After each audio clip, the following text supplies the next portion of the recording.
engaging and motivational stories. And that skill is about our ability to tell compelling stories to ourselves. My dear friends, storytelling is not something unique. Storytelling is something that we do all the time. Just think about the moment when you are recording a video. You're telling a story to your audience. You're telling a story to the camera. Just imagine a situation where you are in an interview. You are telling your story to your employer. Or just imagine a situation where you are writing an email. Even during writing an email, you are telling a story to the receiver. Or in that case, just think about a moment when you are giving instruction to your teammates. Even in that case, you are telling story. But my dear friends, there are three different kinds of stories: stories, good stories, and the stories which can transform lives. And it is our responsibility that we have to master that skill of telling and narrating the transformational stories which has an impact to change our lives and that of the others. My dear friends, in our life as well, whenever we face any kind of difficult situation, we always tend to tell stories to ourselves. When we know that we have given all of what we can, we have to tell ourselves that yes, there is something more that we can give to our task. Whenever we feel like that, okay, I am supposed to run 1 kilometer, and we feel like, oh, I just want to give up. My legs are not, I can't run any further. I can't run anymore. At those moments as well, we have to tell a story to ourselves that at least run 100 more meters, at least try one more step, at least try another step. So these are the kind of stories that we tell to ourselves in our day-to-day life. When we are into, if we are into sales business, and if we are feeling that I have made 10 calls at this point of time and I feel like I have done my job. At that time, we have to tell ourselves that at least try to make one more call. And these are the stories that we have to master. Stories are not just meant to be told to other individuals, but stories are also required to be told to ourselves. Because in the moments when we want to give up, it is our ability to tell compelling stories to ourselves which change the destiny of us, which change the course of our future.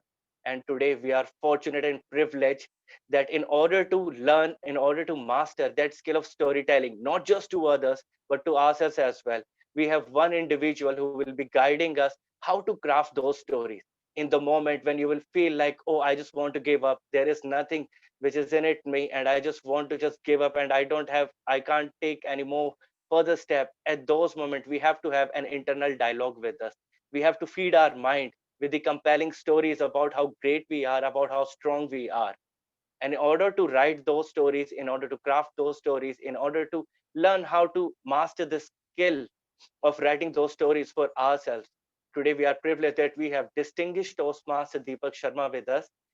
And before inviting him to the virtual stage, there is a long introduction I have with me for him. So, distinguished Toastmaster Deepak Sharma is a certified world class speaking coach, professional speaker, experiential trainer, and storyteller. Now, please hold on to your seats. There is a definite process of understanding the power of crafting a compelling speech and utilizing it for serving yourself and others. It is not that easy, but it is a process and can be learned by anyone. Deepak Sharma says, once you master it, you will find doors opening for you that you never knew before. Our keynote speaker today is fanatic walking and talking Toastmaster and a storyteller. In real terms, his 13 years journey of Toastmaster is his qualification. Toastmasters gave him voice, Toastmaster gave him career, Toastmaster gave him credibility, Toastmaster gave him amazing mentor, Toastmaster gave him real friend, Toastmaster gave him rewards, Toastmaster gave him son-in-law. And when he joined Toastmaster, he had no idea that all doors existed for him, but by following a simple process, he opened he opened many doors by winning all types of contests up to district level, doing various leadership role in District 41, training 25,000 plus leaders across the world, writing the Amazon bestseller book Move Mountain, one story at the time, launching his own venture and YouTube channel by the name Deepak Sharma Speaks, Speak to Shine Academy for Kids, and now on his journey of professional speaking in US by being professional member of National Speaking Association.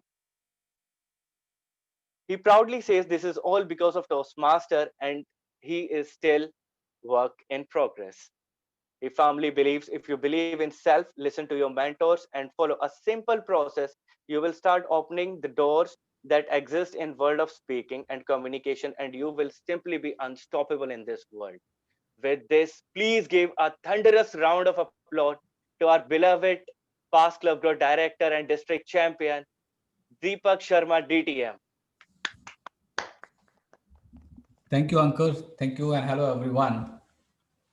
If you would have seen me in May 2007 while sitting in Dwarka Toastmasters Club, a timid, shy individual walked into this club with one hope that I will be able to speak and express my thoughts in front of people.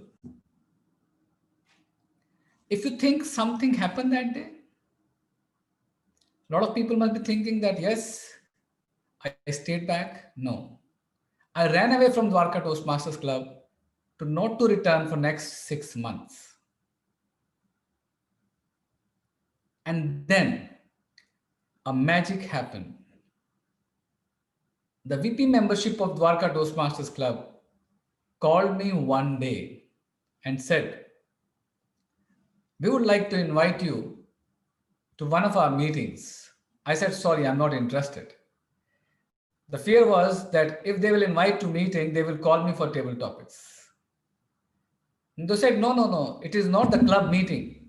It is a division meeting." I said, "Division meeting? Now, what is this new thing? Do I have to speak there?" They said, "No, it's a contest." I said, "Are you sure that they will not invite me on stage to speak?" They said, "We are very sure. We are running very short of time. There are 8 contestants, and you just have to come and watch this contest. This is a humorous speech contest at India International Center, and you're going to have a lot of fun."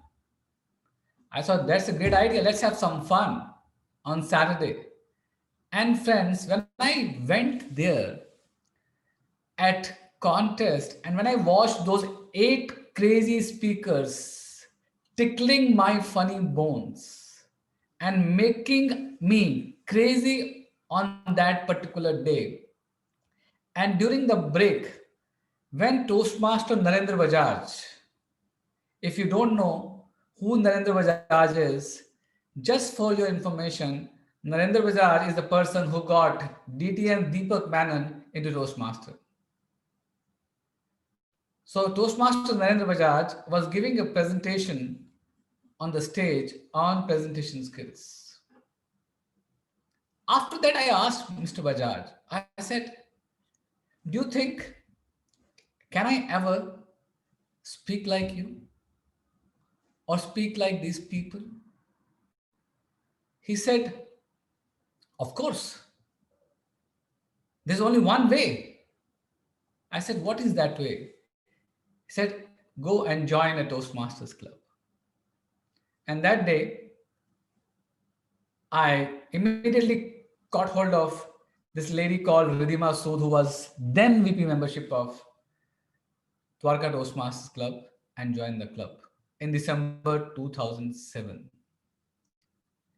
And life changed, my friends. Life changed. There's a reason behind it why I'm sharing with you, because most of you and many of you are at the same stage today in life or at different stages when you are on your journey of speaking. And when you are at this stage, you do all crazy things. After joining in December, I thought, let me participate in the contest that I saw. And the next contest that was coming was International Speech Contest. You know, when you write your initial speeches, what do you do? I don't know whether you do or not, but I have done it. You copy paste speeches from here and there and you create speeches. Ask yourself, have you done that? You pick up quotes from here and there and create those speeches because you don't have content. You don't know how to create content. And I did in my first 6 speeches. I used to write it, I used to learn it, I used to deliver it. Only because I thought that if I don't complete 6 speeches, I will not be able to participate in the contest. And my first contest, when I participated, it was a disaster because everything that I spoke, somebody has read somewhere else. And a lot of us have done that in past. We always do it now also. And why? Because many of us don't know how to write this or how to craft these compelling speeches. And today, we are going to learn something that I've learned over my journey of 13 years, that how to craft compelling speeches. And I would like to request everyone, whoever is on this platform, if you could possibly switch on your cameras, I would love to see your faces. Because there's no fun in switching off your cameras and sitting. I can also switch off my camera and speak, but you will not be able to see how I feel about you. How do I'm enjoying with you at this point of time. It is 5 o'clock in the morning here in Houston. And I was looking forward to this meeting for long. And we are going to have a lot of fun. We don't want that today I'm going to talk. We're going to have conversation today. We're going to have conversation about your journey, about my journey, and how we can bring these learning together. I learn from you, you learn from me, and we all learn from each other.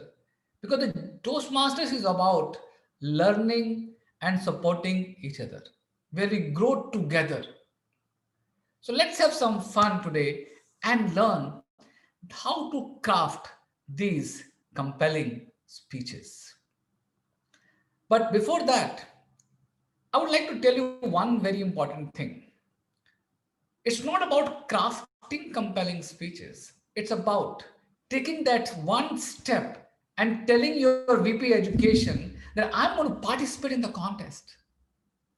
A lot of people craft speeches, create speeches, write speeches, and the speeches are still lying in their laptop. Because they will say, I have no time to practice. They will say, do different things. They will say all kinds of crazy things, not to anybody else, to self. And I also used to do that. I lost speeches for 13 years in a row. I lost elections many times. Now, how many of you lost any election at club level? Anybody? At club level? One in a day or two in a day? Anybody more than one election in a day? Okay, there are one person. I lost for all the 7 positions on the same day in the same club. I know some of you are smiling, but those days when I joined Toastmasters, the clubs was less, leadership was more. These days we have to rush behind people, please take a role of leadership. But those days situation was not that. There were not many leaders. Similarly, in those days, there was hardly anybody to tell us that what is a right speech? How do we craft a speech? Or there was no YouTube videos available for us to go through various parts of speech. Today you pick up, write how to craft a speech, there will be tons of videos to learn from. Those things were not there.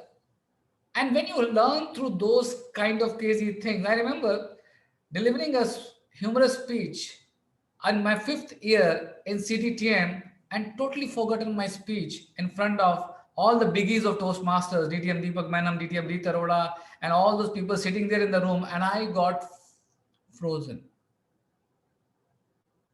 That is the process. If you go and start delivering your speech, it will happen to you. And if you're not going through that process, things will never happen to you. So you are the one. So there are 3 kinds of people. One, who make things happen.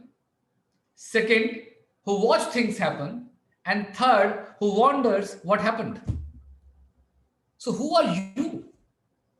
You are the people who will make things happen. So today, I'm going to share with you some of the formulas that I have learned, especially during my certification of world-class speaking coach. Okay, and these are formulas I've learned also first time. I've seen it many times here and there, but this is a learning, and you may not have learned this formula ever. And the whole idea is, in this 1.5 hour, I will not be able to teach you anything, but I will tell you that if you want to go deeper into it, what you need to do. So follow me on this journey and participate. Raise your hand, ask questions whenever you have doubt. I'm sharing. Can somebody allow me to share my screen? Yes, sir.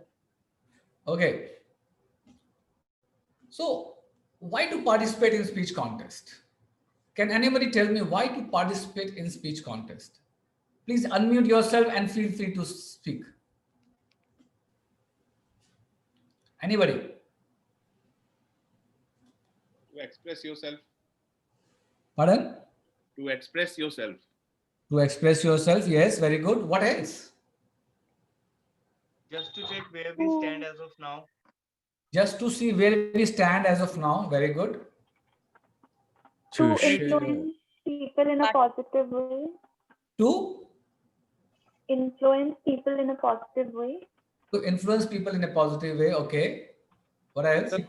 My idea to participate in a international speech contest is that once you got some competition in front of you, start preparing for it. Okay, preparation. And in that journey, you learn a lot. Absolutely right. Participation is one very important thing, and preparation is the key. Anybody, any more ideas? It gives you opportunity to go beyond your club meetings. Absolutely, it gives you opportunity to go beyond club meetings. And I will be, and if you really want to know why to participate in international speech contest, I'm releasing a video today. Okay, and it will be up on YouTube channel by tonight, and you will understand why I'm saying, and I'm going to put all my experience, what I've learned in that video, why somebody should participate in speech contest. It has power. It's not about winning a speech contest at all. It's not about, because only one person wins. People think, but everybody wins. Now let me give you an example. When I lost my District 41 International Speech Contest finals, I got a message from somebody I have never met on my Facebook page in the messages. And the message says, so you lost the final, but you won the hearts. Now that was a win for me that day. A person came to me and he said, you have shown me the nail that I'm sitting on till today in my life. So it's all about not winning. It's all about people who are sitting in the audience. The most powerful word in speaking is, name a word. Can you name a word? In most powerful word in speaking is. Can somebody fill in the blanks? Memorable. No. It's a 3-letter word.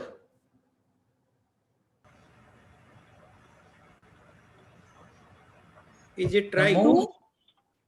No. Pardon? You. Try. Absolutely, it's you. It is you. The most powerful word in speaking is you. If you look at my introduction, when Ankur was delivering my introduction, there was 12 U's in that introduction. There was no I in that introduction. Similarly, The most power, because you are delivering that speech not for yourself, you're delivering that speech for people who are sitting in front of you. So the most powerful word in speech, and the first lesson I'm going to give you is when you are writing a speech, write, just check Control F and see how many I's and how many U's are in your speech. And you have, the whole idea is reduce I's and increase U's. So that there's a power in you. And again, there is a video on the whole subject. What are the most important word in speaking and power of you? In one of my videos, you can go in detail why you. It's very important to understand what does you does to people. It empowers people. If I say, hey, you are looking beautiful, don't you feel good? If I say, hey, you did a great job, you is a very powerful word. So it is very important to understand why we have to participate in the speech contest. Speech contest is all about people, because you don't know whom you are going to impact in life while delivering a speech. Now, what is a compelling speech? I just want you to go on this switch on your mobiles and go on menti.com, and I'm going to share that,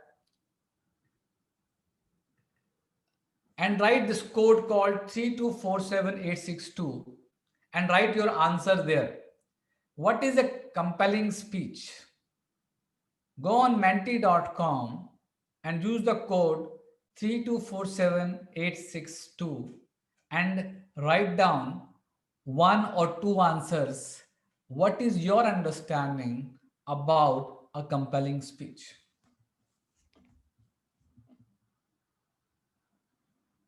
And let's see where do you stand in terms of your understanding about a compelling speech.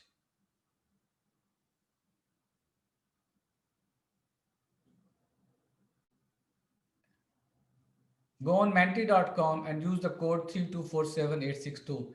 Impactful. Excites the emotion. Lovely. Moves to action. Sharing your learning. Absolutely right. Comprising a message. Beautiful. Please share. Everybody shares. You can share more than one also, if you have thoughts. Touches the heart. Absolutely on bang on. Care for others. Moves to action. Very good. Amazing. Brings in love. Has to be positive. So there is one thing which is coming out very strongly is power to influence others. Winning the audience. Share your opinion. Impactful is coming very strongly. Emotional connect. Yes, absolutely right. Empathy is also very important. Yes. A lot of thoughtful. It's a road. It's a journey. Inspired to take action. Superb. Thank you so much for sharing all these things. And you are absolutely bang on that as compelling speech is impactful. It leaves people mesmerized. It leaves people asking for more. It leaves people thinking, now what action I should take to make that change that speaker is talking about. How to craft a compelling speech? Now, this is the question that everybody has in mind. How many of you are facing problem in crafting a compelling speech? Everybody? Okay. Now today, I'm going to show you, and I'm going to take you through a journey, a world-class speaking formula to craft a compelling speech. And even if we are not able to complete or answer any of your questions, in this forum, you will be free to write a message to me at deepak@deepaksharmaspeaks.com and ask any questions with regard to today's session. And we will be, and most of your questions anyway will be answered on my YouTube channel. But even if you have any questions, specific questions, please feel free to ask for it. So how to craft a compelling speech is structure. The biggest problem in compelling speech is that we are struggling how to structure our speech. Most of the time, we now try to understand. I will come back to this slide again. Try to understand. I'm not talking today only about international speech contest. If any of you are in corporate life, if any of you are delivering any speeches in office, if any of you are making presentation in office, whatever I'm going to talk about is going to apply in international speech contest also, in any talk that you're delivering.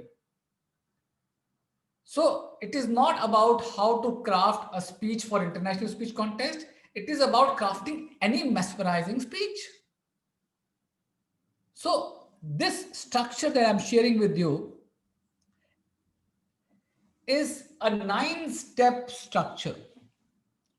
And we're going to cover few steps, and there are 2-3 steps which are normally common in this. Now, if you look at this structure, there is first thing is opening in the speech. Opening with a bang. There's something called big promise, roadmap. Normally in a 5 to 7 minute speech, we don't give a big promise and a roadmap. That's a speech where we are delivering a 20 to 25 minute speech, or somewhere which we are talking about a 45 minutes keynote. Now, it's very important. How do you transition from first point from the opening? And the second is how to deliver a particular point. There is a formula I will going to share with you. Every point that you're going to deliver, if you look at first point, if you look at second point, if you look at third point, there is something written here, parts formula. And I'm going to share with you what is this parts formula. Then the most important thing, and most of the speakers I've seen, is challenge of transitioning from one point to another point. And that is also, we are going to talk a little about it. And then last and the most important is, how do we signal that we are now about to close and we come back to our closing with a bang. Now, which is the most important part of your speech? Can anybody tell me? Opening. Opening. Okay. I think it's conclusion. Somebody is saying it's conclusion. Starting the speech. Takeaway message. Takeaway message. Actually, you all are right. Opening and but closing both. Opening Yeah. and closing. Transition. Transition. Okay, so let me, you all are right. But the first 7 seconds of your speech is very important.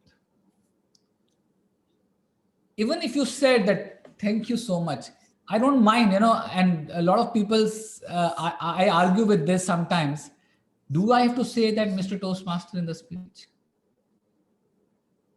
And I've spoken to many international directors. They said, no, there are a lot of speakers who never said. Ramona Smith started the speech from there. If you have seen the Ramona Smith speech, she never said Toastmaster. I've seen a lot of international winners who have never said. Sometimes what we do, we follow monkey see, monkey do. Question everything. Even in your club, when you're delivering an evaluation, I remember I used to deliver an evaluation and I saw people talking about, this was an amazing speech. And I also used to start my evaluation like, this was an amazing speech. Amazing is a very dangerous word. Every speech looks like amazing speech. Evaluation is an art. Your idea is not about telling people but whether the speech was amazing or not. The idea is to give feedback. And I started questioning myself why everybody is saying it's amazing speech. And when I started questioning myself, I started winning evaluation contests. So it is very important to understand every part of your speech.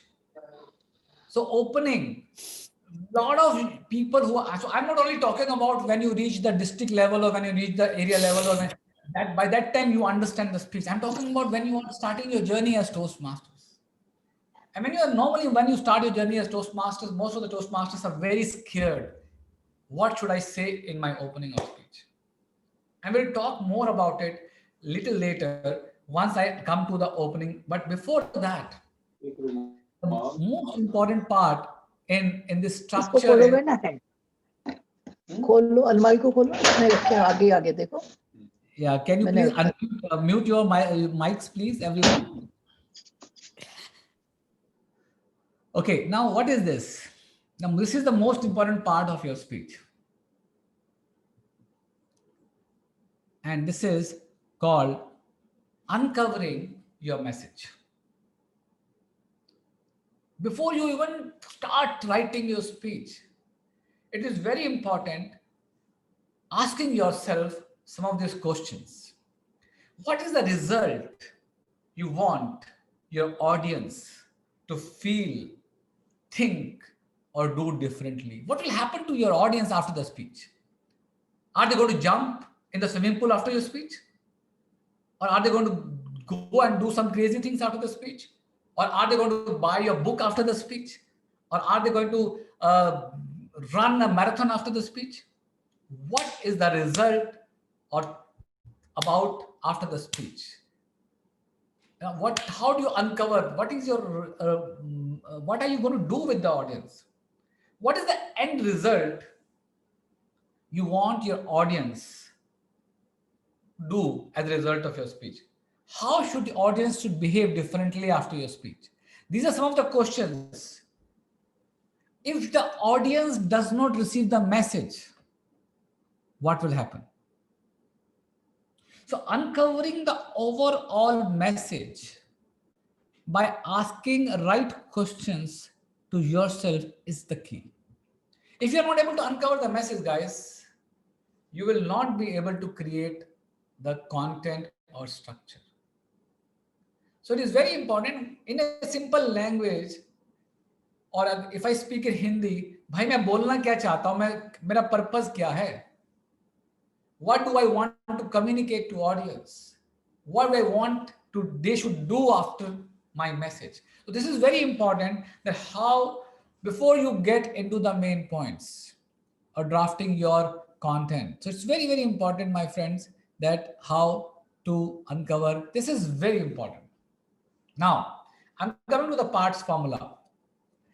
This is the key of today's session. If you understand this, you will be able to write crazy speeches. Now, what is P? This is my t-shirt from National Speakers Association. It says, your biggest fear is how I make a living. Now, what is this line? Anybody? Public. P stands for public. No, I just showed you something. Your biggest fear is how I make a living. Did you like the line? Yes, it's very clever. It's Yes. about public speaking. Normally is considered the greatest fear. Absolutely right. So, but where I'm communicating to others that what is your fear, that is how I'm making a living. But it's beautifully written in less than 10 words, and this is called a phrase. And in first P in your speech is your phrase. Phrase that pays. I'm repeating it. Phrase that pays. Not literally, but how you, for example, when I get a message from a client that I love that particular part of your speech. For example, if you're not seen my international speech contest speech, which I won in District 56 here as at ISC, go on my YouTube channel and watch it. And the phrase in that is, it's not hurting enough. Now, a lot of people came back to me, said, sir, it's not hurting enough. I know you told us that you have to really get out the nail. It's not because it's not hurting enough. Now, if that phrase gets stuck into audience mind, the thing that I was talking about, uncovering your message, they will be able to take back some action, some points with them. So this is a phrase, and we also call it foundational phrase. One thing, it has to be less than 10 words. Second thing, if anything in the speech is not aligned to phrase, remove that part out of the speech. If it is aligned to the phrase, it stays. Otherwise, it goes out. So the whole speech content, a lot of people say, oh, I've written 800 word speech, 1000 word speech, 1500 word speech. How do I shorten my speech? Look at your phrase. Is it matching your phrase? Is it supporting your phrase? If it is not mapped, so first uncover your message. Second part is look at, now how do you create a phrase? For example, my dream is not for sale. Ouch. A lot of speakers have done it. I see something in you. So anybody can create those phrases, but it has to be original. Second, it has to be less than 10 words. If you can make it rhyme, there's a website called rhymer.com, rhymer.com, and I use that website a lot to create my phrases. For example, if I have a word in my mind, let's say I am these days working on a phrase which has got a word called accept. So I will try to look for some matching words which can come into that phrase using these kind of resources. Sometimes a phrase will come into your mind suddenly and you have to immediately write it down. So phrase is first thing. Second thing that I would like to share with you is, now I want to show you this message. Can you all read this message before I go to the second thing? And I'm reading it out. Hi Deepak, how are you? I have been thinking of you of late. You gave a speech sometime when I was active in Toastmasters. One of the things you talked about, one of the things you talked of was, when was the last time you did something for the first time? I kept going back to this each time I thought of a way to spend my time since then. I'm concluding an international solo trip for the first ever time and keep thinking of this. I wanted to say thank you for such a simple yet powerful idea. Now, my friends, look at this small message that I got from one of the members of West Delhi Toastmasters in 2018. And I delivered a speech in 2015 where the phrase was, when was the last time I did something for the first time? It was not a contest. It was not I'm participating in any area or a club contest. I delivered a speech in a club. And it impacted somebody, and somebody is writing to me after 3 years. I was so happy. So as an individual, your job is to deliver performances that impact people. And when you use phrases, what I want to show you by this message was, speech, she doesn't remember the speech, but she remembered the phrase. So that's why a phrase is very, very important. So next is, what is this? Anchor. Anchor. Absolutely right.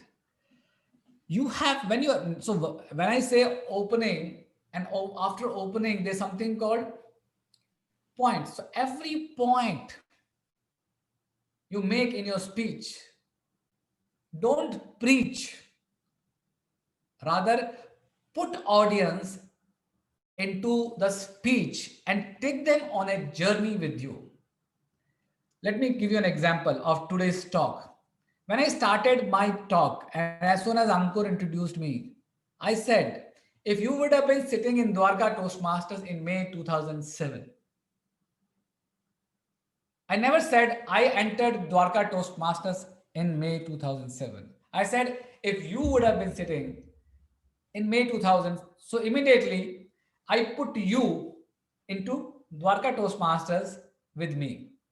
So the most important part is putting audience by anchoring into your speech. And once you put audience into your speech, they will be with you all through the speech. It's very, very important. So how do you put audience?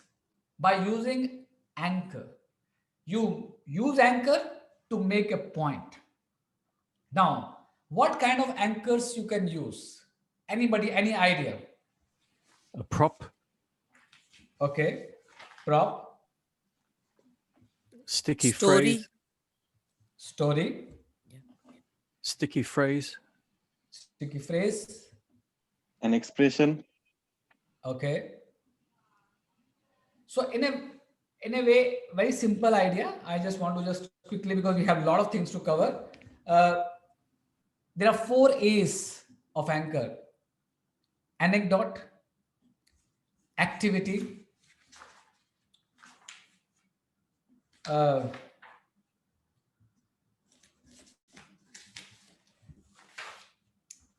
analogy, and there was one more A. Anecdote. Pardon? Hello. Yes, Vinaji. I have known Analogy anecdote, activity, and Analogy. analogy. One more A. One more A. I will share with you as soon as I remember. But when we're talking about this anchor, so analogies can be stories, experience can be shared. Now, story is one of the major anchor that we normally use in speeches.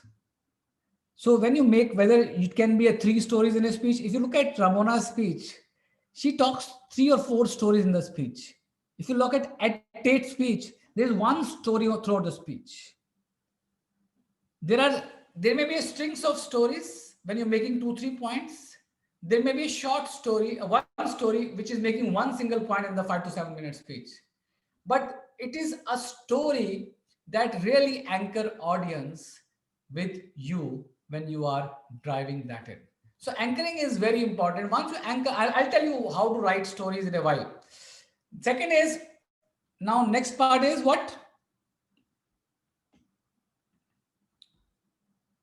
Reflection.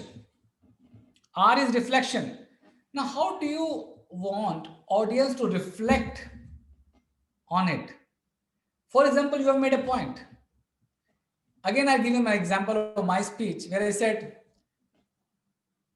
I remember the exact word was, and I was delivering a speech where I was coming down a mountain and I was struggling to come down from a mountain. And I say, I was feeling on top of the world. Have you ever felt that magic when you stepped out of your comfort zone? Now, what did I do? I asked a question, have you ever? Have you ever? Now, have you ever is a very important stamp that you can put in people's mind to reflect and help them reflect. If you don't help them reflect, then you're lost your audience. So after story, it is very, very important to help them how to reflect. Now the next is T. T is technique. What technique you're going to use to make sure that they are taking their message back? Whether you are telling them to give them some acronym or giving them some task to do, whatever, something. And the last one is S is sale. Now, if you go to any speech of World Championship of Speech, there will be a phrase, there will be an anchor, there will be a reflection. A reflection could be a one sentence in the speech towards the end. There will be a technique they have used, where they have now used their change to help you to take back. And finally, they will make a sale. Sale is not selling the book or a video or some. Sale is selling your ideas, selling your speech message. So if you look at the speech, your 5 things are in the speech, and this parts formula. If one thing is missing, you are leaving the audience hanging in it. So don't leave the audience without telling them what they need to do when they go back. Okay.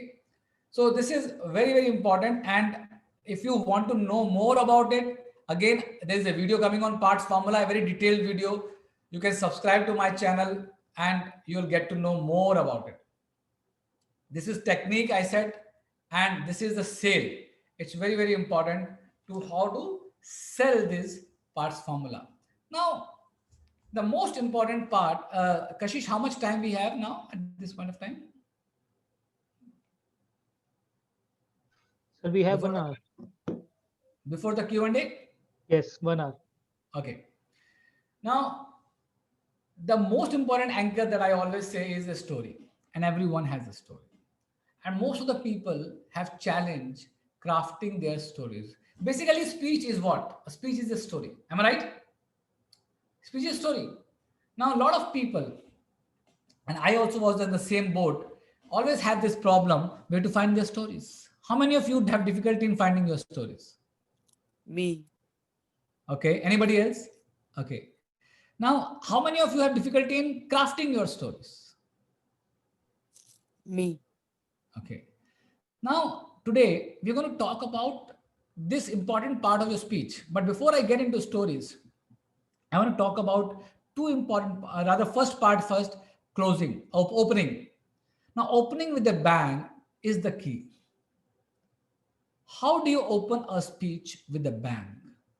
The first 3 seconds and the first 30 seconds is where you make or break the speech. Now, I'm not having that particular thing. My speech was, if you've not seen, I'll give you an opening here. Have you ever seen a dog sitting on a nail? Now I can see people making faces and smiling. Now when I say, have you ever seen a dog? Everybody is with me and they're saying, yes. And then I took a pause and then I showed the nail sitting on a nail. And let me tell you, I got so many good commendations on this opening that first 7 seconds, first 5 seconds, people were hooked to my opening. How many of you seen a Darren Tay speech? If you've not seen Darren Tay's speech, watch his speech. He comes on the stage, straight in the middle of the stage, and wears a Calvin Klein underwear on his trousers and standing like this, looking at the audience, and everybody is laughing like crazy. And then he makes a statement, my eyes are here, not here. And people go crazy, and he was the world champion that year. If you have not listened to, what's his last year's champion name? Aaron Beverly's previous speech, where his opening was having 57 words speech title. Where Balraj, when he was delivering as a contest chair, the speech title, people were laughing at that point of time.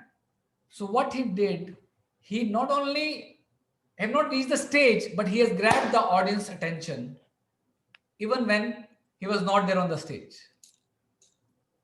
So you really have to work hard to grab that immediate opening. What one thing you can do in that 3 to 30 seconds?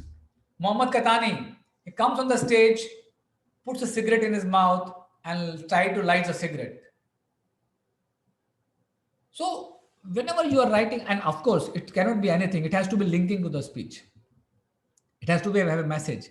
So opening is the key. Opening with a bang, First 30 seconds. Wow. That is important. So I spend most of my time, and when we are coaching people, we spend a lot of time in only talking about opening. What are your first words that you're going to say when you go on the stage? Of course, not Mr. Toastmasters. And also, if you are delivering a speech in your office, never say, I'm not talking about Toastmaster speech, I'm talking about a presentation. Never start your presentation by good morning, thank you so much, it's very hot outside. Have you ever seen people doing that? No? Oh, it's lunchtime, I'm here for the presentation, I know you're hungry. You lost the audience in the first 30 seconds. So opening is not about this speech. Opening is all about any speech, any presentation you are making. So prepare very carefully when you're delivering a presentation. Now, let's come to the most important anchor, and we're going to talk about only this anchor, because there are analogies, there are a lot of other anchors also, but the most important is stories. And we'll talk about today how to craft stories. Now, I'll share with you a small story. There was this beggar in France sitting on the roadside. And he had this board, and I see it in US also. A lot of people are standing with, I'm hungry, please help. And this beggar was sitting on the corner, and there's a board there. And he's written, I'm hungry, please help. There was a poet walking down the street, and he asked this beggar, hey, how are you doing? He said, not a good day. People are not giving money. Can you give me some money? He said, no, I don't have any money, but I can definitely help you some way. I can change your board. He said, you can change my board?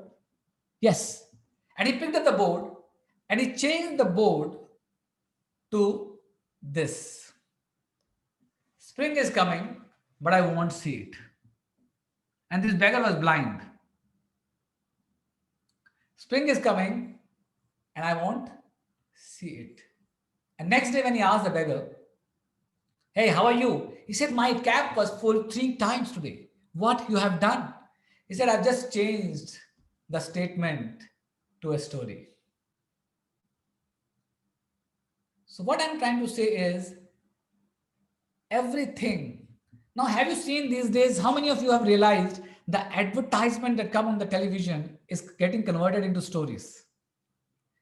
It's an advertisement about oil, and a guy who don't have hair on his head, he's featuring in the advertisement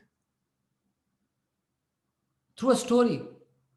I saw a beautiful ad on the coffee a few months back where the full auditorium is full, and I don't know whether you have seen that ad, and this guy is invited some of his friends, and then make a coffee on the stage, and a lot of emotional connection in that ad.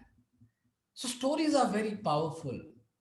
It's very, very important to understand why we have to convert everything into story. Now, what does stories do? Story build relationships. Somebody talked about empathy. Story brings in empathy. You put yourself into people start understanding from your perspective, and you understand from people's perspective. It makes people care, and it connects audience right there and then. Because there is a child in every adult. An adult is a deteriorated child. Whenever we hear stories, you imagine. Now tell me one thing. How many of you have ever watched a movie? Stupid question, am I right? Everybody. Now, have you ever experienced when you are in a cinema hall and you are wanted to go to bathroom, and there is a scene happening where you will say, okay, I'll go after this.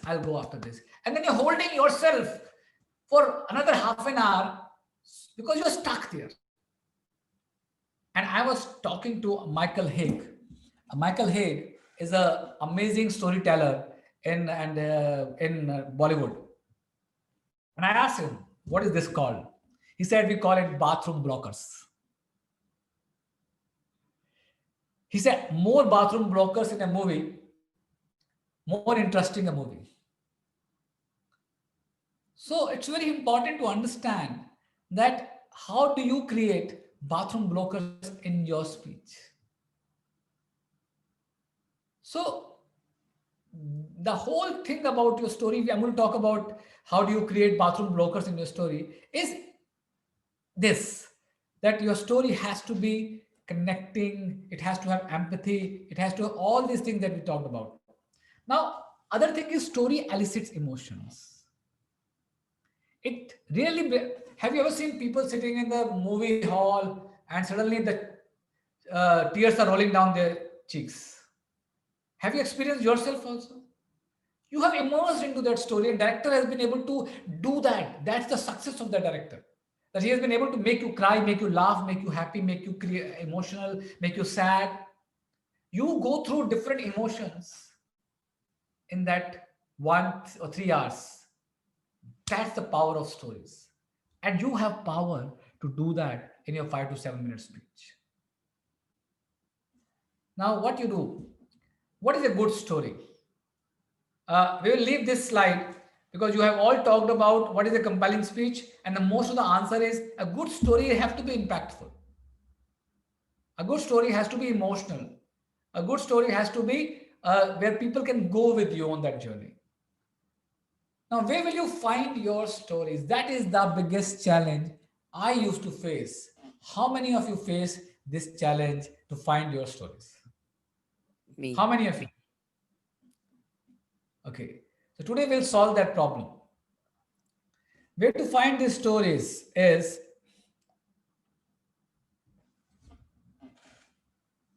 first, you need to understand that you don't have to worry about. A lot of people come and tell me that, yeah, I have not done something crazy in life. I have not climbed a Mount Everest, or I have not run a marathon. Which story should I tell? So I learned from my mentor, Mark Brown, and he told me that, Deepak, your stories don't have to be sensational. It has to be sincere. I recently shared a story of an auto driver and who really gave me an excellent service in a meeting, in one of the training that I was delivering. And people were like totally hooked to that story on customer service. That was sincere story. I remember I was traveling to one of my training program in Shimla, and on the way, I stopped by on a dhaba and I asked for a cold coffee. One of my friend who was traveling with me, she asked for a cold coffee. And this young chap who was working there as a laborer or a server, whatever you call it, he came to, and we told him, we want a strong coffee with less sugar. And then he came to us in such a small glass with coffee. I said, what is this? He said, sir, can you taste it before I get you the final glass? Now, that story hooked me. I said, nobody in Starbucks ever told me. I've been to so many Starbucks in the world. Nobody has ever told me, can you taste it before I give you? And this guy is going out of his way and exceeding customers' expectation. And I use that story in a lot of my customer service workshops. So it is all about sincerity in a story. This is an animal called musk deer. Now, have you ever heard musk deer? Any idea what does musk deer, speciality of musk deer? No, sir. It has a smell. Yeah. Inside, and it always look for it. Superb. It has a smell in his nose called musk, and he keeps looking for it all over the world. And you all are musk deers because you have stories below your nose and you keep looking it all over the world. Let me tell you, where are these stories? First thing you have to do before I tell you is you have to create a story file. How many of you have a story file? Any idea? Okay. Jim has. Anybody else? If you don't have a story file, my request is today, create a story file.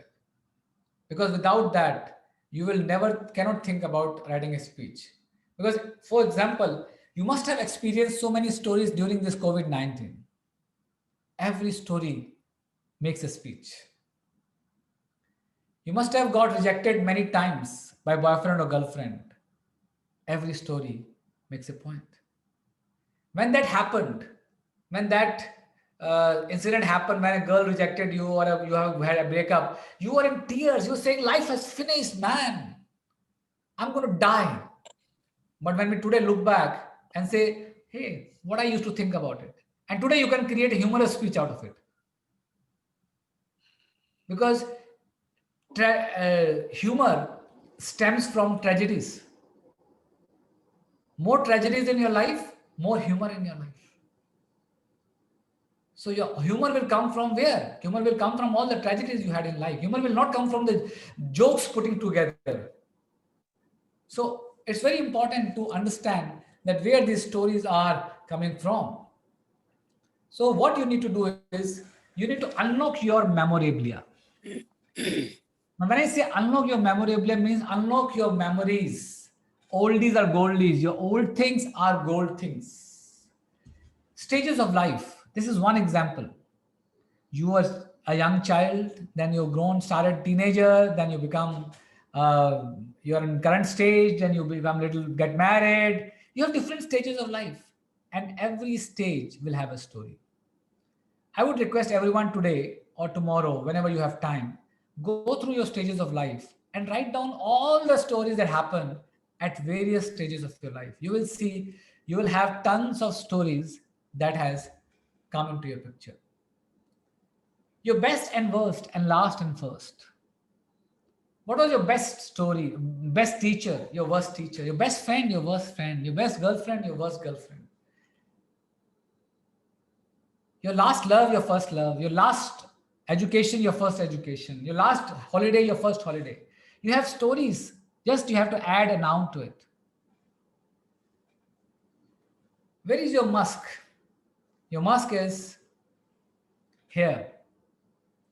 This is a picture that I've taken when I landed in US. If you've seen this picture, hold on to yourself. But if you have not seen this picture, tell me, what do you think this picture is of?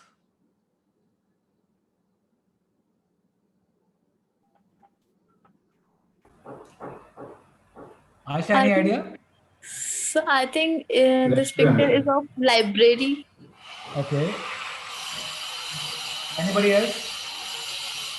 It's a memory wall. House of story. Okay. Of stories. Anything else? Anybody else? Reception Looks like a cafe or restaurant. To say something there mentioned on the code. It looks like Memory a wall, wall you of know, achievements. wherever you go, you get that magnet kind of a thing, no, wherever I've gone. तो वो एक Okay. एक चीज लगाई हुई है. It looks like a memory wall. Got it. This was a car repair shop. This was a car repair shop. When I reached Houston to take my car, I was shocked to see this shop. And I requested him, can I take a picture?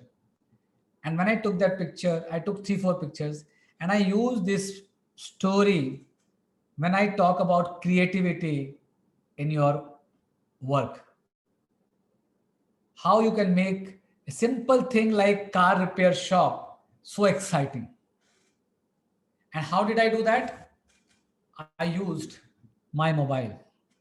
And when you open your mobiles, you will have tons of stories. Every picture in your mobile tells a story. This is the musk you are holding under your nose all the time. All the time you're holding this musk, but you never go through these pictures and look at these stories. I'll show you some of the stories that I've created out of this musk. This is a big wheel. I took a picture in Georgia, and this wheel, and I use this picture to tell people, even in speechcraft, that the whole speech is like this wheel, and every spoke of this wheel is part of your speech. A foundational phrase, a parts formula, a opening, closing, callbacks, action they have to take. If you remove one spoke out of this, your speech will fall. So it's very important to understand that how these pictures can make your stories come live. This is a story. This is a big story for me. When I came to US and at the age of 48 and I had no job, I started working in a Panda Express. And tomorrow, I shared this story many times. It's a success story for me. Now I'm a professional speaker here. But first thing I did when I joined Panda Express is I went to washroom and took this picture. Because for me, every moment needs to be captured. If I wouldn't have taken this picture, I wouldn't have been able to share that with you today. This is a beautiful picture that I took with two people. I was traveling to, I think, New Jersey, and these people really made my stay wonderful. And I just said, can I take a picture with you? And I talk always about them, about the customer service. This is a picture of a gentleman I took when I was running in the morning. And this gentleman was 80 years old. He's been running for so many years. And I asked him, one day I stopped him. I said, why do you do that? He said, because I'm living 85 because only I've been running every alternate day for the last 30 years or 40 years. So every picture tells a story. The other way is before sleeping, ask yourself these questions. What amazed you today? What amused you? What excited you? And what derailed you? COVID-19 derailed all of us. And there are tons of stories. I did my certification as a speaking coach during COVID-19. I'm excited about it. When Kashish called me, I was excited to deliver my workshop at Dwarka Toastmasters Club. So it's all about everything, every moment. Why I'm sitting at 5 o'clock? Because I'm excited to talk to you guys. So it's very, very important to understand. And when you start asking yourself this question, what amazed me today? Oh, this is amazed me. So immediately write it down. You don't have to do anything at that point of time. You just write it down. Because when you're sitting for your speech, you will have tons of material to write those stories. Story file is full of gold, guys, and you have to really create a masterpiece out of it. And you have to create a masterpiece. Whatever I've talked about today, you have to master every piece of it. You cannot create a masterpiece without mastering every piece of it. So every piece, whether it's opening, whether it's closing, whether it is parts formula, whether it is structure of the speech, have to be mastered. Then only you will have that masterpiece in these stories. Now, how to create a masterpiece? And this is the last formula that I'm going to share with you. And this is to create a masterpiece. As I said, you have to really master the pieces. And this is why I'm showing you this picture. This is my story of the International Speech Contest. If you go and listen to my speech, that is about rappelling, when I did first time rappelling. And you will understand why I'm talking about how this picture has created that story. That's a district level winning speech. One incident in my life has created a district level winning speech because I was stuck on this mountain for more than, I think, half an hour. And I was not ready to come down. And you will hear this particular scene when I'm looking down and asking people to take picture. This is in my speech. So I don't know. Somebody took this picture that day and I created a story out of it. So you have tons of stories, and don't tell me that you have not participated in the International Speech Contest now. Here is the process of storytelling. Now, I already talked about anchor. Anchor is opening. It can be a story. It can be a anchor during the speech.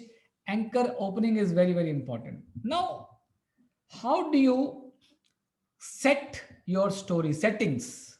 Anybody have any answer? What is settings in a story? What you see, hear, smell, taste, the senses. Okay, very good. What else? Structuring your speech. Pardon? Structuring your speech structure. Speech structure. Okay, anybody else? What is settings in a story? Is this story appropriate for this forum? Okay. Transitions, voice modulations. Okay. Okay, let me come back to it. Jim was a little close. Setting is how do you set the scene? Your father is on this side, your mother is on this side, there is a drawing room, there is something happening, whatever your characters in the story, whatever scenes you are creating in those stories, where do you place those scenes? And as Jim said, are you creating wax in that scene? Wax is, are you creating a visual imagery? Are you creating a smell in that scene? Are you creating a feeling in that scene? Are you creating a auditory? People can hear that scene. So there are different kind of people who understands things in a different way. V is visual, A is auditory, K is kinesthetic, S is smell. So you need to check the wax in the scene when you are setting that scene. If I say, I entered into Dwarka Toastmasters Club, a room full with 60 people. AC was very strong. And I sat in the corner near the AC and I could hear that sound of AC coming into my ears. And then I saw the Toastmasters coming on the stage. Now, what did I do?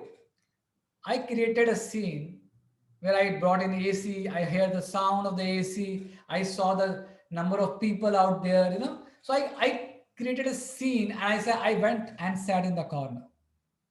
Even when you say 20 years back, so my right hand, for you may be looking at left, but your right hand is past, your left hand is your future.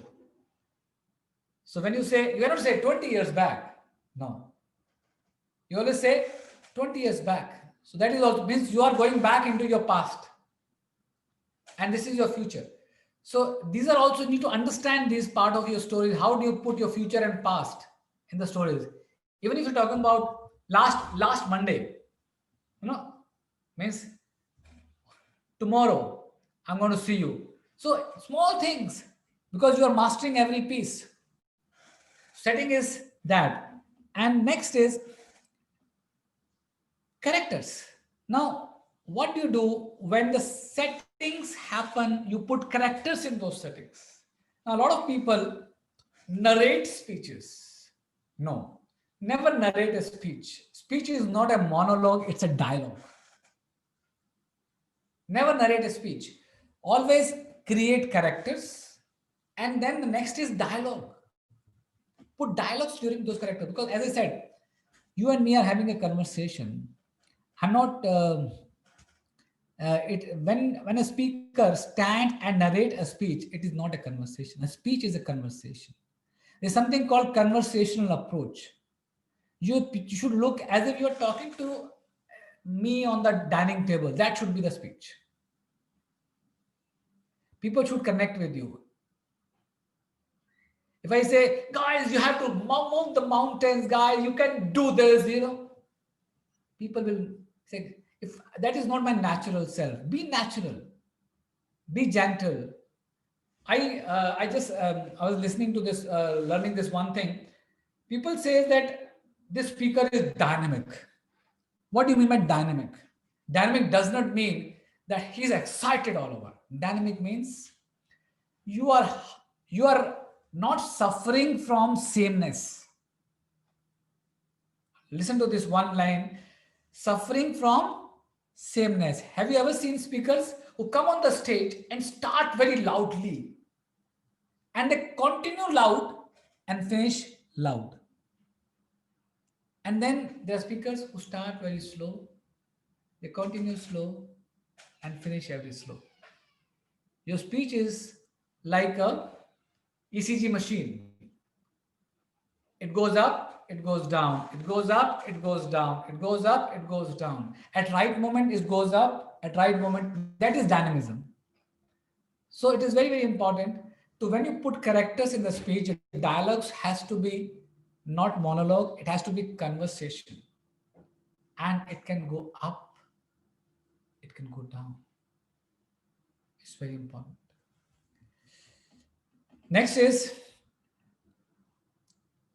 tension. Now, this is most important part of it. Tension, if you don't create As soon as you bring in characters on the stage, you bring in tensions on the stage. Tension means a conflict. If there's no, imagine a movie is nice. If a boy and girl meet in the beginning and then they are very nice, they're happy, they're enjoying their life and the movie finishes. And you will think some turn will come, some turn will come in the movie, but nothing is happening. Do you enjoy the movie? No. So tension is very important. And then you escalate that tension. So one, you create a tension and then you escalate the tension. So you must have seen in the movies also again that when something wrong happened, the director immediately never come and bring in cure for it. After that, more wrong happens. And then you get excited more. Now what will happen? And then he brings the solution to it. So the idea for you in your speech is bring conflict, escalate the conflict, and then come and bring a solution for the audience. And when the solution comes, now the most important part is when the solution comes, then the transformation happens. Solution will not come from you. You cannot be guru of your speech. There has to be somebody else who can be guru of your speech. Now, it is not necessary that has to be somebody else, means your auntie, your uncle. It can be a book. Now, recently I was going through some personal challenges and I was asking my daughter, I said, why this is happening to me? How are you feeling? She said, very nice thing. She said, Dad, we have accepted it. You are not accepting it. Now for me, and you will be able to see, I'm writing a speech on this, where this whole thing, this one line, we accepted it, but you are not accepting it, has come as my daughter has come as a guru for me in the speech. So guru can be anybody, even a child can be guru, but you cannot be your guru. If you become your guru, audience will not accept it. And you go to any speech, when the cure coming into the speech, somebody else is talking about it. So remember it very carefully, bring solutions, and then the transformation happens. And when the transformation happens, it is very important at that point of time that you deliver a message. And that message has to be so strong that you're leaving your audience there so that they know what they need to do. As I said, technique and sale. This is where the technique and sale happen. What technique do you use and how do you sell your message so that when they go home, they write or they do what you want them to do. For example, I showed you this lady went on doing a lot of things, always on this one line. When was the last time I did something for the first time? Every time she done something new, she always remembered me and said, because of your one speech, I've been doing every time something new in my life. I had decided that once in a year, I will do something new in my life. Now, that is where my sale has happened. Are you getting the point? So this is what is a storytelling model. And I know you will have a lot of questions. Before we close this whole thing, I would ask Kashish, we can open this session for any kind of Q&A session. Kashish. Yes, sir. So if anyone has any questions, can send it to me on personal chat. Yeah, please send to Kashish. Kashish can ask me questions. It can be answered for everyone. Please feel free to ask anything that you feel like asking about from your, don't think that you are a new Toastmasters, you are starting your journey, it will look bad, or you are a senior Toastmaster. No worries. No question is stupid.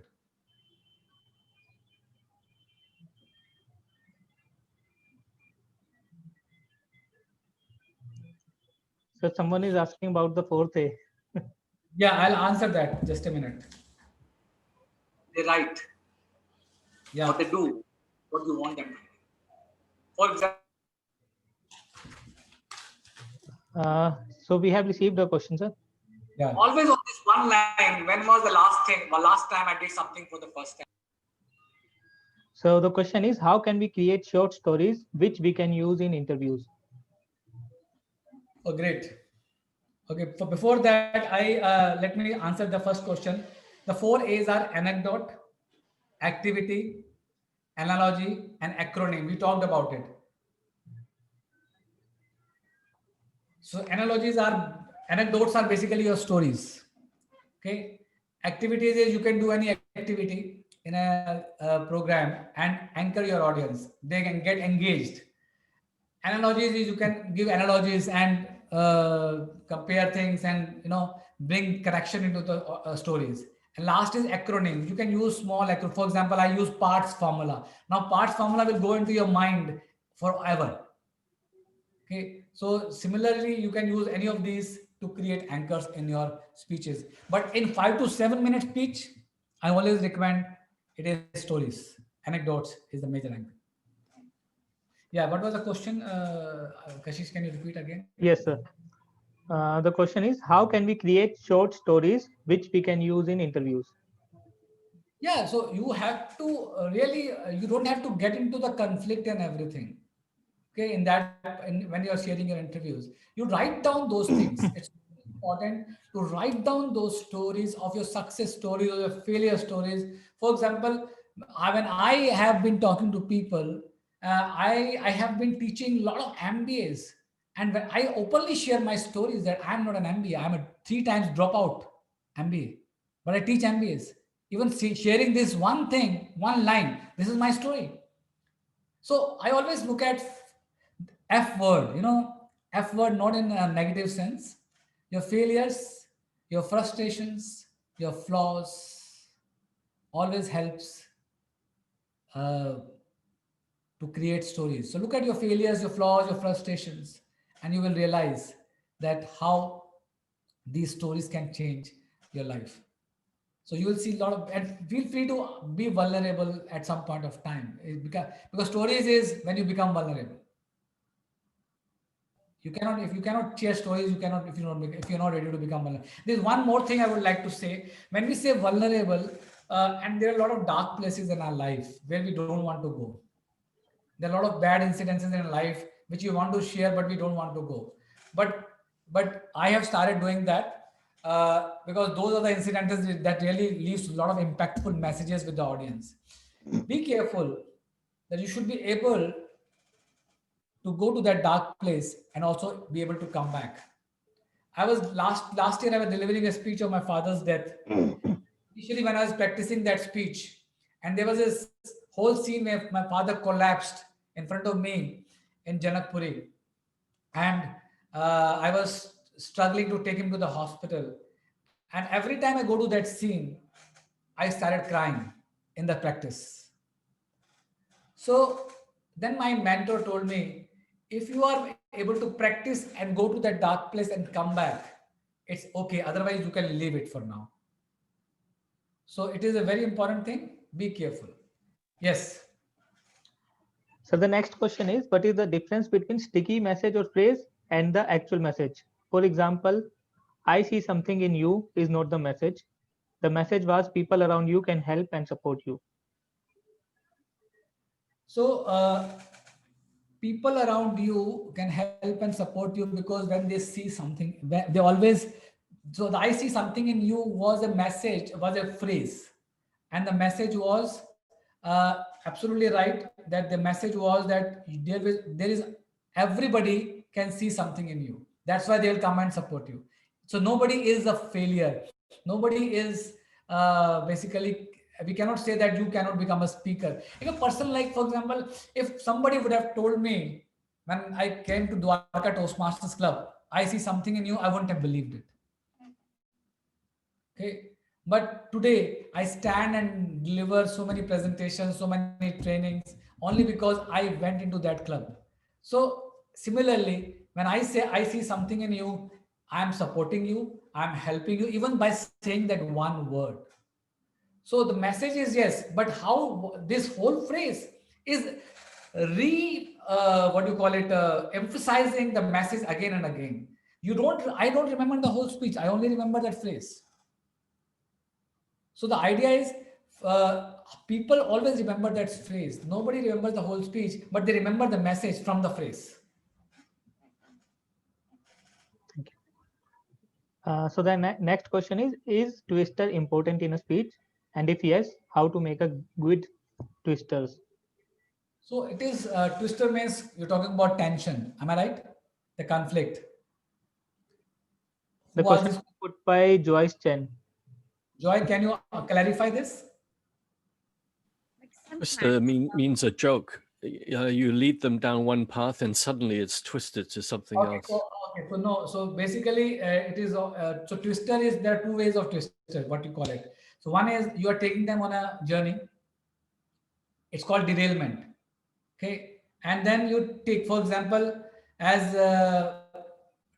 there is a twist. I always call it rule of three. Okay, so you go there, and the third thing you derail the train. Okay? And when that happens, like for example, just now Ankur was saying, it is in my introduction. I got this from Toastmasters. I got this from Toastmasters. I got this from Toastmasters. I got son-in-law from Toastmasters. You know. So when I say I got this, I got this, and people are thinking that I'm talking about some other things. And when I say son-in-law, this is a twister. So people start smiling, people start laughing. So it is to bring in humor, basically, and it's always good. I hope the question is answered. Am I right, Joyce? So Veena Bansal ma'am wants to ask how to decide the topic of the speech. I have shared so many ideas about your stories. Vinaji, you have to find your stories. You have a long life. So when you start putting your stories in your story file, you will get topics, you'll get a lot of messages. And let me tell you, one story can deliver tons of messages. So I use my speech that I delivered international speech contest in many of the training programs to deliver different kind of messages. So I talked about coming out of comfort zone. I talked about conquering fear. I talked about taking the first step. I talked about support from the team, a mentor support. So there are one speech, but I use for various things. When I'm doing a mentors workshop, I do talk about that speech where my trainer helped me out in coming out of that comfort zone. So there are one speech can give tons of messages. So when you sit with your story, you will realize how many messages it can give. It is important to sit with your stories. Sir, Aisha wants to ask how to give a compelling icebreaker speech, as it is an introductory speech. Okay, Aisha, have you delivered icebreaker? Okay, so basically icebreaker is just about you. Icebreaker is, the idea about icebreaker is ice breaking. It's about being comfortable. So day before yesterday in one of my Toastmasters club, a gentleman delivered an icebreaker, very nice icebreaker. And I was evaluating that gentleman, and he talked about your pivot moments in life. So he beautifully shared two stories, and one story where he was talking about friendship, other story he was talking about kindness. And he said, these are my pivot moment in life, and I'm a kind person, and I'm a friendly person. He was talking about that way. So I always recommend people, if they are starting their journey and if they're not comfortable, they just talk about whatever they want to talk about. They want to talk about, especially with their parents, about a little bit about their siblings, about their parents, about their teachers. But they have a lot to learn. They can even pick up one story from their life and talk about that journey and what they have learned from it. Okay. So it is all about, an icebreaker is all about going on the stage. That's all. And messing up. You know, I always say, mess up, mess up, mess up. More you mess up on the stage, more you grow. Because when your mess attains an age, just look at this whole thing. Mess. Keep messing up, messing up, messing up, messing up. And for example, I've been messing up for the last 13 years. Okay. So when your mess attains an age, your mess and age will become your message to the world. It's very important. So mess plus age is message. So you cannot deliver a message unless you create that mess. So go and mess on the stage. The only way is stage time, stage time, stage time. I was evaluating that gentleman and he talked about your pivot. So the next question is, several times colleagues are asked to speak on farewell of an employee who is leaving the job. What are the things that can be done to give a best speech at that time? So this is a very good question, and rather yesterday only I was coaching somebody for a farewell speech. So farewells are all about stories with that person. You don't say on farewell that the guy was very good, he's a very good guy, I'm going to miss him. Bring some humor in that, bring some anecdotes in that, and leave people pondering that why you shared that story. Because the idea about any speech is leave people asking for more.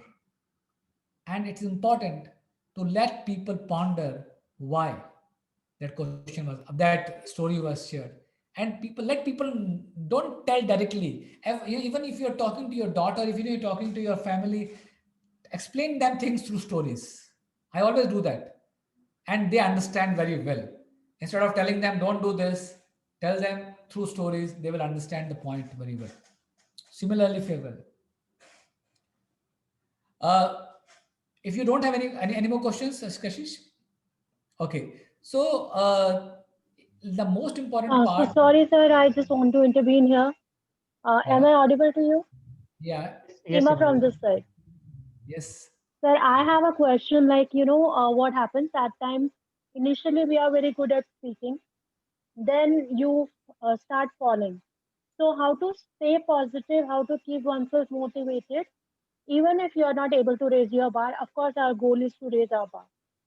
Okay. So Very what good. would be your answer in that context? I think it's a wonderful, and I answered that question already, but I'm going to repeat it. The only way to grow in this journey is momentum. I always tell people, and I've done workshops on this particular thing, don't play with Toastmasters. Toastmasters charges you only $60, $45 for 6 months. It's peanuts. If Toastmasters would have charged you 7 lakhs fees, you wouldn't be playing with Toastmasters. I remember when I was in part of Central Delhi Toastmasters, I used to go to Central Delhi Toastmasters from Dwarka, from Gurgaon, every Tuesday, like I was going to Hanuman Mandir. Because I believed on this very strongly, momentum is the key. When you create that momentum, have you ever seen the momentum wheel that we have in those villages that cut grass? When you create that momentum wheel and you're starting that momentum wheel, initially it takes a lot of effort. Similarly, when you're joining Toastmasters, initially it takes a lot of effort. Like Aisha is waiting for giving her icebreaker for so many days. But it's all about creating that momentum and go and do it and create mess. Toastmasters is a place, even if you puke on the stage, people will clap for you. So don't worry about it. Whatever you do on the stage, you forget your speech. Who cares? Nobody is judging you here. So go and do. So even today, I don't even miss a meeting. Even if I don't do an evaluation, even if I'm not doing a speech, I go and take a timer's role. At least I'll get a chance to speak when I'm. So never ever come to a meeting and sit without a role. Your idea is coming to a meeting is to take some stage time. And stage time can be form of an hour counter, can be the form of a table topic master. Even if you're not taking any role, quietly go and write a message to table topic master, please call me. I want to attempt a table topic. He will be happy because he will. Sorry to cut. Yes. Sorry to cut you, sir, but you know what is the thing? Even my question is basically all about, like, if you are performing, right, and you're winning, then you fall, and then you again fall. You try again to stand up, then you keep falling down. At that moment, what a person should do, because you won't feel like participating after some time, because you are not getting what you are looking for. Good. So, what Very is good your question. answer in that context? Don't play for Toastmasters. My answer will be that. Don't play for Toastmasters. Play for yourself and your audience. So my answer is don't Yeah, worry play about for winning or myself losing. only. Yeah, don't worry about winning or losing. Every time you lose, you grow. There is a Toastmaster. He lost for 26 years. And then he became world champion of public speaking. I was talking to Mike Carr. He is a father of this year's world champion. He's father of 8 children. You can imagine he must be around touching 55, 60. And he's been participating in contests for many years. So it's not about giving up. It's about just participating. It's not about winning. Don't worry about winning. Because more, as I said, more you mess up on the stage. If you give up, then it's a choice. It's all about doing and doing things. For example, when I lost in District 41 after 13 years at the finals, imagine I've reached finals after 13 years of participation. Do you think I gave up? I came to US next year and I participated. And people were telling me, India mein haar gaya, to US mein to nahi jeet payega. You know, there were people who were telling me. So I was not participating for myself. I was participating for audience. But to my luck, I won the contest in US in first 3 months of landing in US. So, and then, so journey happens. Next year I lost in division contest again. So it doesn't mean I'm going to give up. Okay. So it is all about going on the stage and performing again and again. Never give up. Can we Any more take questions? one or two more questions? Yeah. So how to give a persuasive speech? So the whole idea about the stories is influencing your people. If you remember in the beginning, when I said, what is a compelling speech? Impactful.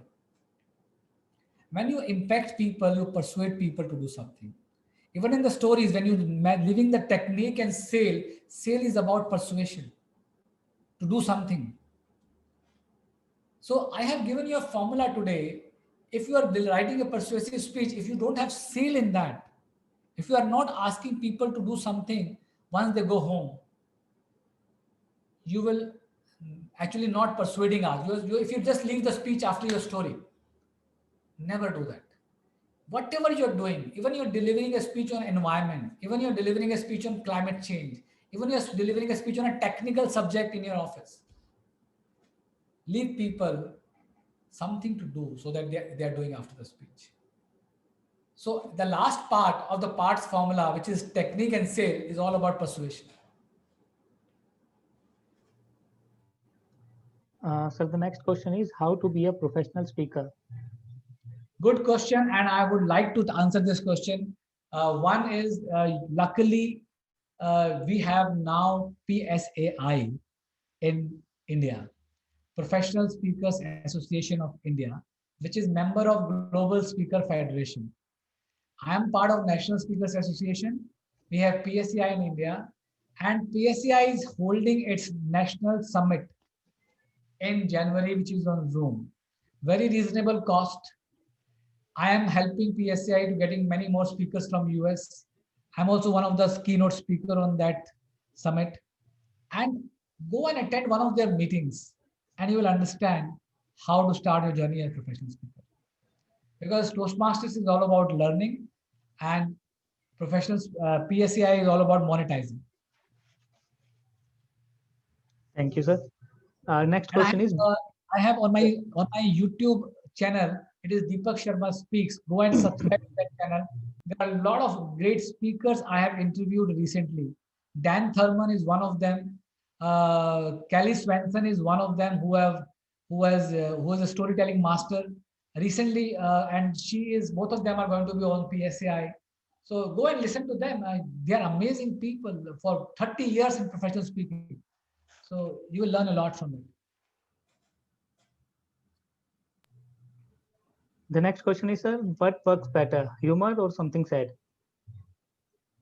Humor has to be part of, see, I'll ask you a simple question. If you are inviting a trainer or a speaker in your office, and both of them delivers on the same subject with the same passion, but one delivers with a lot of humor, one delivers with seriousness, whom will you call? Humorous. So you have to be, and humor, I have a separate workshop on humor. So humor cannot be added. It is not like a salt. It is in your speeches. It has to be uncovered. Like Jim was saying, one technique is rule of three, how to derail. And that is the way you can add. There is a techniques. So I would recommend you can either attend some of the sessions of Dan DeCloy, or you can listen to Judy Carter. Judy Carter is an amazing lady who teaches humor. And I've learned a lot of techniques on humor from her. Thank you, sir.